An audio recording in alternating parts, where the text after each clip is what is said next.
నమస్కారం అండి. ముందుగా అందరికీ విజయదశమి శుభాకాంక్షలు. చాలామంది ఆహ్, మీరు ఎలా ఈ వర్క్ అంతా ప్లాన్ చేస్తున్నారు? ఫార్మింగ్ అండ్ జాబ్ ఈ 2 ఎలా మేనేజ్ చేస్తున్నారు? ఆహ్, సో, మేము గూడా అంటే మిమ్మల్ని చాలామందిని చూసి ఇన్‌స్పైర్ అవ్వి ఫార్మింగ్‌లోకో ఇంకో బిజినెసెస్‌లోకెళ్ళి మేనేజ్ చేసుకోలేక, బ్యాలెన్స్ చేసుకోలేక ఇబ్బంది పడుతున్నామండి. సో, చెప్పండి అని అడుగుతున్నారు కొంతమంది. అండ్ లేదా ఈ వీడియోల్లో చూసి లేకపోతే మా ఫార్మ్ చూసి మేమేదో Born with golden spoon first నుంచి చాలా ఎక్కువ డబ్బులున్నాయి అలా అనుకోవద్దండి. వడాపావు తింటే రూ. 8 ఖర్చవుతాయని టిఫిన్ చేయకుండా ఉన్న రోజులు ఎన్నో ఉన్నాయి.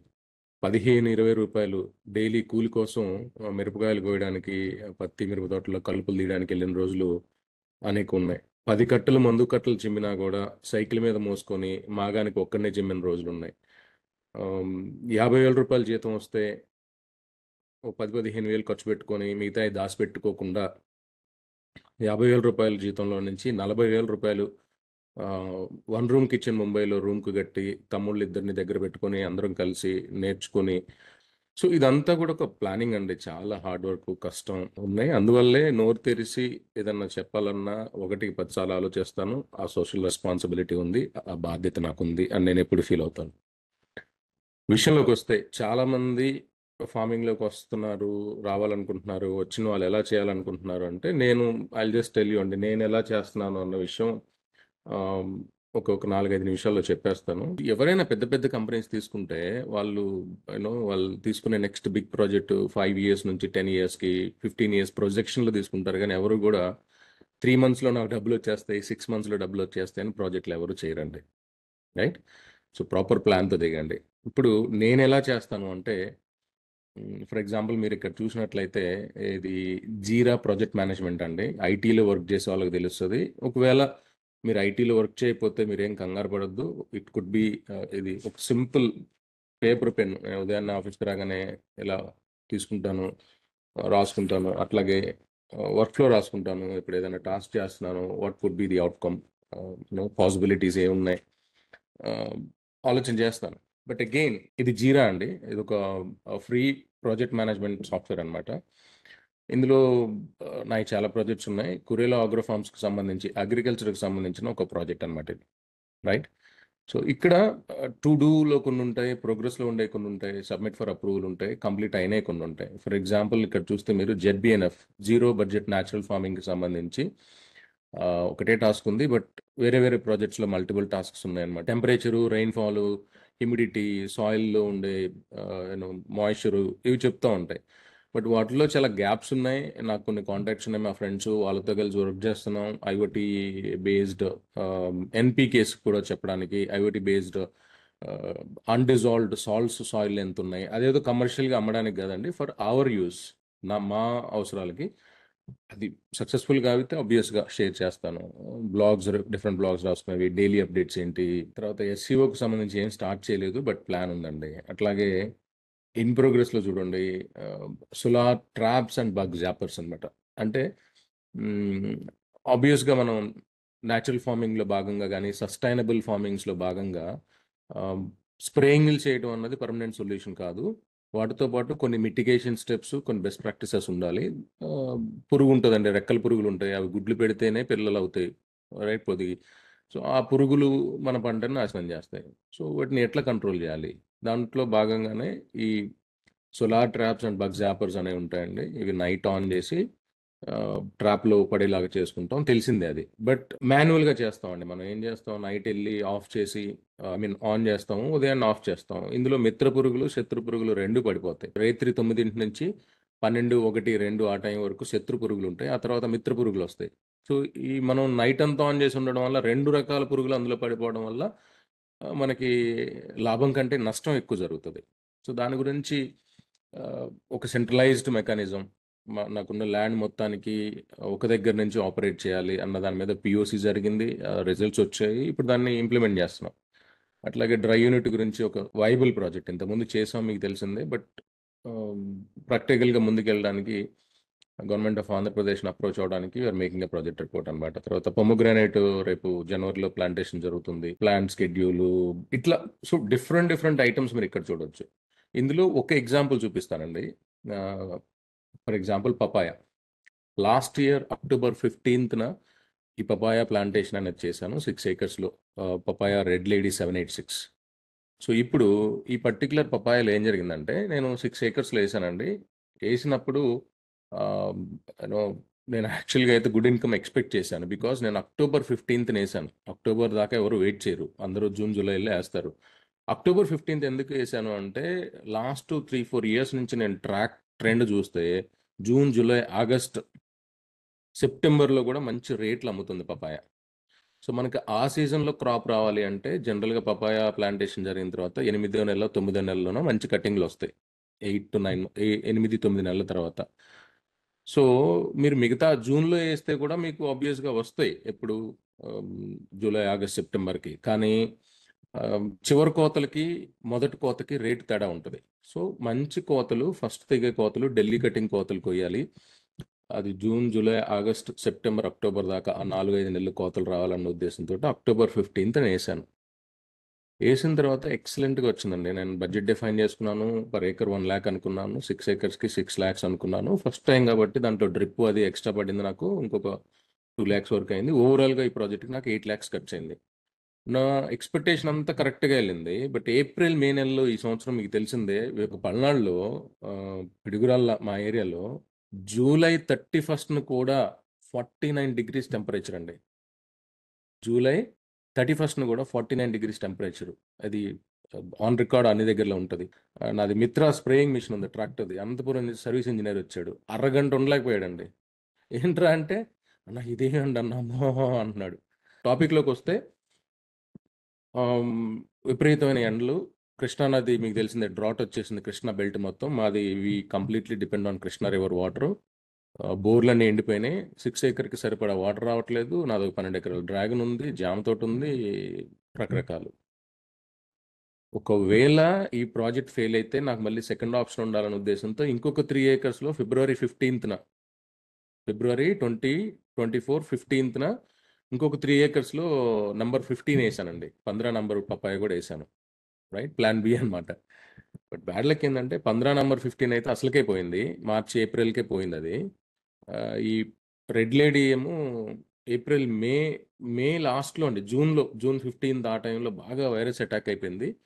బట్ చెట్టుకైతే విపరీతంగా కాయలు పడ్డాయండి. ప్రతి చెట్టుకి 100 కాయల దాకా పడ్డాయి. Bad luck, good luck, bad luck రెండు ఉన్నాయి.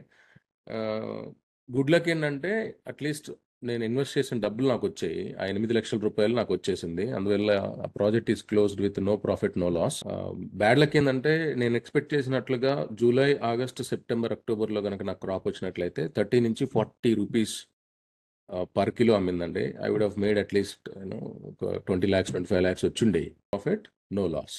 బట్ ఎస్, మీరు ఇక్కడ టాస్కులు చూసుకోండి. 16th November అంటే 1 month ఆఫ్టర్ ద ప్లాంటేషన్ నేను సాయిల్ అప్లికేషన్ చేయాలి.